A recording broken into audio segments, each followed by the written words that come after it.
पढ़ाई का ना एक महत्व होता है। पढ़ाई ऐसे ही नहीं होती कि आपने कह दिया कि पढ़ाई बेकार है। जब पढ़ाई को कोई बेकार कहता है ना, तो फिर वो ऐसी बेकार की बातें करता है जो आप इतनी देर से कर रहे हो। मुझे मतलब दिक्कत नहीं है, ठीक है, आपका काम चल जाएगा। आप मेबी आपकी ज़िंदगी कट जाए, आप पैसा-वैसा भी कमा लो।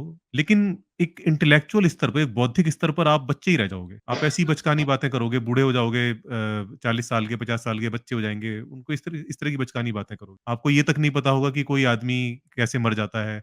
आप ये कहोगे कि उसके शरीर से आत्मा निकल जाती है। फिर ये मानोगे कि 17 लाख साल पहले जो है सतयुग था और यहाँ पर इंसान थे। तो आपकी जो बातें हैं ना, वो जो हमारी अभी की नॉलेज है, उसके साथ कहीं मैच नहीं करती। आप एक अपने ही कोकून में कैद होके रह जाओगे। वो ठीक है, आपकी चॉइस है। आपको ऐसा लगता है कि हाँ, ठीक है, मैं ऐसे ही मेरे को ज़िंदगी काटनी है, तो ठीक है, वो आपकी चॉइस है। हम उसमें कुछ नहीं कर सकते। बट मुझे ऐसा लगता है कि अगर हमें ये जीवन मिला है, तो हुँ। हमें इस दुनिया को समझने की कोशिश करनी चाहिए। इसमें जो भी नॉलेज है, उसे चलिए आप यही जानने की, बताइए समझने की फिर कोशिश करनी मैं चाहिए। आपको वो करूँ क्या? बजाए कि हम दिमाग की खिड़कियाँ बंद हुँ, करके और भक्ति हुँ, में लगे रहें और कुछ हुँ, जानने समझने की कोशिश ना करें। हर चीज़ के हुँ, आंसर में ये मान लें कि हाँ, ये भगवान की हुँ, लीला है, भगवान ने ऐसा कर हुँ। दिया होगा, वैसा कर दिया होगा। बाकी आपकी चॉइस है, आपको अगर लगता है कि ऐसे दिमाग की खिड़कियाँ बंद करके ककून में रह के ज़िंदगी काटना आपको अच्छा लगता है, आपकी चॉइस है। ये ज़िंदगी क्यों मिली हमें? क्यों हमें इतना मतलब किस लिए मिली है? इतना उससे बड़ा भी दिमाग मिला है।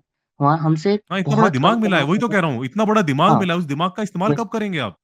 वही तो। हुँ, जानने के लिए कि हम क्यों आए हैं यहाँ पे, बिल्कुल, वही। आप उसको लेकिन वो जानने का जो तरीका है, वो तरीका हुँ, ये है कि हमको पहले अपनी मान्यताओं से मुक्त होना पड़ेगा। अगर हम मान के बैठ गए कि जो मेरा रिलिजन है, वो सबसे बढ़िया और उसमें जो कुछ भी लिखा है, वो सब कुछ सच्चा है। आप इतने सारे प्री-अज़म्पशन लेकर अगर सच की खोज में उतरेंगे, तो फिर आपको सच नहीं मिलने वाला है। आपको पहले अपनी सारी मान्यताओं से, सारी धारणाओं से मुक्त होना पड़ेगा, उन सबको एक साइड में करना पड़ेगा।